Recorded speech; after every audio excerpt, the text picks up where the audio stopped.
नमस्कार। जैसे कि आप सभी को पता है कि हम आजकल मोटिवेशनल वीडियोस लेकर के आ रहे हैं आप लोगों के सामने। तो आज भी हम उसी तरीके एक वीडियो लेकर के आए हैं जिसमें हम अपने सपनों के लिए अवसर तलाशते हैं। कैसे तलाशते हैं उसके विषय में वार्तालाप है, कैसे उनको घर्षण पैदा करते हैं, कैसे घर्षण देते हैं। तो आगे की वार्तालाप आप सुनिए और स्किप मत करिएगा, बहुत ही अच्छी जानकारी है। अगर मैं इसे एक एनालॉजी से समझाऊं, हाँ बिल्कुल बताइए। ये वैसा ही है जैसे किसी के पास एक बहुत महंगा स्मार्टफोन हो, लेकिन उसने इंटरनेट से कनेक्ट करने का विकल्प ही बंद रखा हो।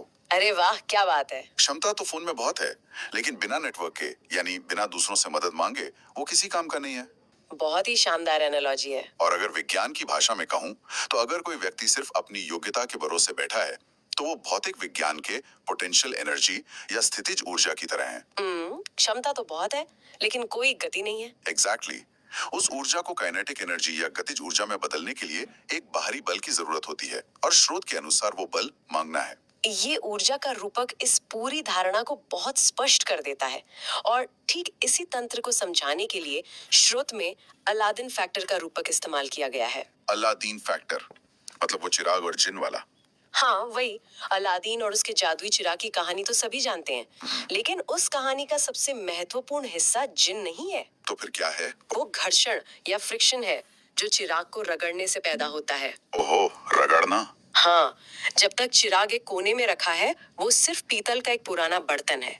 उसमें छिपा हुआ जादू तभी बाहर आता है जब उसे रगड़ा जाता है। तो अगर हम इसे असल जिंदगी से जोड़ें, तो यहाँ वो घर्षण क्या है? क्या हमारे शब्द, हमारी पहल ही वो घर्षण है जो बंद दरवाजों को खोलते हैं? यथार्थ में यही वो घर्षण है।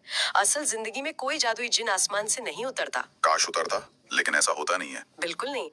स्रोत सामग्री इस बात पर जोर देती है कि दुनिया में ऐसे बहुत से लोग हैं जिनके पास असीमित संसाधन, अनुभव और ज्ञान है। वे लोग नए विचारों या योग्य व्यक्तियों की तलाश में हैं।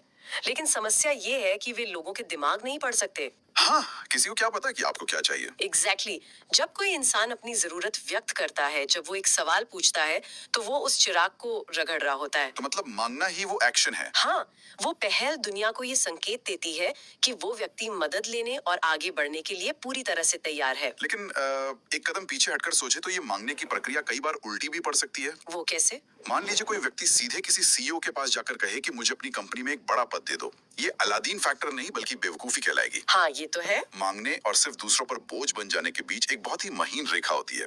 एक इंसान कैसे तय कर सकता है कि वो सही तरीके से अवसर मांग रहा है, न कि किसी पर पूरी तरह से निर्भर हो रहा है? इस अंतर को समझना ही सफलता की कुंजी है। स्रोत इस बात को बहुत स्पष्ट करता है कि निर्भरता और सहयोगात्मक नेटवर्क बनाने में जमीन आसमान का फर्क है। मतलब डिपेंडेंस और कोलैबोरेशन में। हाँ, जैक कैनफील्ड का सिद्धांत कहता है कि सफल लोग कभी अकेले सफर नहीं तय करते। वे सलाह लेते हैं, मदद मांगते हैं।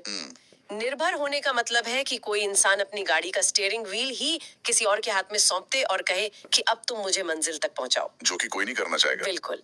इसके विपरीत अलादीन फैक्टर के तहत मदद मांगने का अर्थ है रास्ता पूछना। आहा, रास्ता पूछना। हाँ, जिम्मेदारी अभी भी उसी इंसान की है, लेकिन वो दूसरे व्यक्ति के अनुभव का लाभ उठा रहा है। तो ये एक तरफा मांग नहीं है बल्कि एक मूल्य का आदान प्रदान या वैल्यू एक्सचेंज है। एकदम सही। जब सफल लोग दूसरों से मदद मांगते हैं तो वे इसे एक बोझ की तरह पेश नहीं करते हैं, वे इसे एक अवसर की तरह पेश करते हैं। मतलब वो सामने वाले को भी कुछ दे रहे होते हैं। हाँ, और मनोविज्ञान ये भी बताता है कि लोग असल में दूसरों की मदद करना पसंद करते हैं। सच में? हाँ, इससे उन्हें एक प्रकार की संतुष्टि मिलती है जिसे हेल्पर हाई कहा जाता है। हेल्पर हाई, ये तो नया शब्द है। जब कोई स्पष्ट, सम्मानजनक और विशिष्ट तरीके से सलाह या मदद मांगता है तो सामने वाले को अपनी विशेषज्ञता साझा करने में खुशी होती है। अच्छा, मतलब उन्हें भी अच्छा महसूस होता है। बिल्कुल। लेकिन इसके लिए मांगने वाले को अपनी बात बहुत ही स्पष्ट रखनी होती है कि उसे वास्तव में क्या चाहिए। ये स्पष्टता वाली बात बहुत अहम है। मुझे कुछ काम दे दीजिए और मुझे आपके इस प्रोजेक्ट में ये विशेष भूमिका निभानी है क्योंकि मेरे पास ये कौशल है।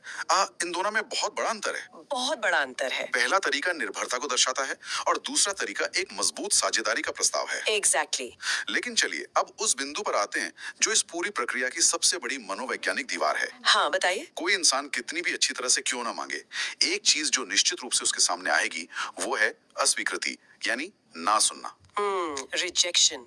जब तक कोई व्यक्ति इस ना के खौफ को नहीं जीत लेता, तब तक मांगने की ये पूरी थ्योरी किसी काम की नहीं है। और यही वो बिंदु है जहाँ ज्यादातर लोग हार मान लेते हैं। जैसा कि हमने पहले चर्चा की, दिमाग ना को एक व्यक्तिगत हमला या अस्तित्व के खतरे के रूप में प्रोसेस करता है। हाँ, वो पुराना सर्वाइवल वाला सॉफ्टवेयर। एग्जैक्टली इंसान एक ना को अपने चरित्र या अपनी योग्यता का प्रमाण पत्र मान लेता है। जो कि बहुत गलत है। बहुत गलत है। उसे लगता है कि अगर सामने वाले ने प्रस्ताव ठुकरा दिया है तो इसका मतलब है कि वो खुद किसी लायक नहीं है। इस डर को खत्म करने के लिए मुझे स्रोत में छिपा एक विचार बहुत ही दिलचस्प लगा। क्या विचार? इसे इस तरह से देखा जा सकता है जैसे मार्केटिंग में एबी टेस्टिंग होती है। AB testing. हाँ, मान लीजिए कोई कंपनी एक विज्ञापन चलाती है और उस पर लोगों का रिस्पांस नहीं आता, जी। तो क्या मार्केटिंग टीम बैठ के रोने लगती है कि वे असफल हो गए? बिल्कुल नहीं, वो तो डेटा कलेक्ट करते हैं। एग्जैक्टली वे उस विज्ञापन की हेडलाइन बदलते हैं, रंग बदलते हैं और फिर से टेस्ट करते हैं। उनके लिए हर विफलता सिर्फ एक डेटा पॉइंट है जो उन्हें बताता है कि क्या काम नहीं कर रहा है। ये एबी टेस्टिंग का उदाहरण एकदम सटीक है। अस्वीकृति को भावनात्मक झटके की बजाय इसी तरह से एक डेटा पॉइंट के रूप में देखा जाना चाहिए, है ना? हाँ, जब कोई ना कहता है तो वो उस इंसान की कीमत तय नहीं कर रहा होता। हो सकता है कि उस समय परिस्थितियां सही न हो, या शायद बजट की कमी हो। बिल्कुल, बजट की कमी हो, समय का अभाव हो या उस व्यक्ति की अपनी कुछ सीमाएं हो। ना का मतलब सिर्फ ये है कि इस विशेष परिस्थिति में इस विशेष समय पर ये तालमेल नहीं बैठ पाया। तो इसका मतलब है कि हर ना असल में एक हाँ के रास्ते से एक बाधा को कम कर रहा है। एकदम सही। ये तो चाबियों के एक बड़े गुच्छे में से सही चाबी खोजने जैसा हो गया। हर गलत चाबी कोई हार नहीं है, वो बस एक विकल्प कम कर रही है। बहुत खूब। इसे एक नंबर्स गेम या सांख्यिकी के खेल की तरह क्यों ना देखा जाए? की संख्या के सीधे अनुपात में होती है। मतलब जितने प्रयास उतनी सफलता। हाँ, इसे लॉ ऑफ एवरेजेस भी कहा जाता है। अगर कोई व्यक्ति ये मान ले कि उसे एक हाँ सुनने के लिए 10 बार ना सुनना पड़ेगा, तो हर ना उसे निराश करने के बजाय लक्ष्य के एक कदम और करीब ले। आज की वार्तालाप से हमने सीखा कि यदि हमारे पास जिन का चिराग भी है और हमने उसमें घर्षण नहीं पैदा किया तो हमें कुछ भी नहीं मिलने वाला, यानी कि ना तो जिन बाहर आएगा और ना ही हमारी विशेष पूरी होंगी। तो कहने का तात्पर्य ये है कि हमें अवसर तलाशने हैं, हमें किसी से कहना है। ये ऐसे नहीं, हम अगर मेरे पास बहुत सारी फ़ोन रखी हुई हैं, अगर हम उसको कहीं से कनेक्ट नहीं करेंगे, उसमें सिम नहीं डालेंगे तो वो किसी काम का नहीं। उसी तरीके से हमारे पास कितने भी जो हमारे पास ये होते हैं ना कि हमको ये काम आता है, हमको वो काम आता है, हम इसमें एक्सपर्ट हैं, हम उसमें एक्सपर्ट हैं, लेकिन जहाँ पर जिस विषय का काम हो रहा होगा, अगर हम वहाँ पर अपना बल नहीं लगाएंगे, अपना मस्तिष्क नहीं लगाएंगे या अपना जो कार्यशैली वो नहीं लगाएंगे तो हमें रेवेन्यू नहीं मिलेगा। तो हम उम्मीद करते हैं आपको वार्तालाप पसंद आई होगी और आपने कुछ न कुछ इस वीडियो से ज़रूर सीखा होगा। तो चलते हैं, मिलते हैं आप लोगों से अगली वीडियो में किसी नए टॉपिक के साथ, किसी नए विचार के साथ, किसी नई सोच के साथ। तब तक के लिए नमस्कार।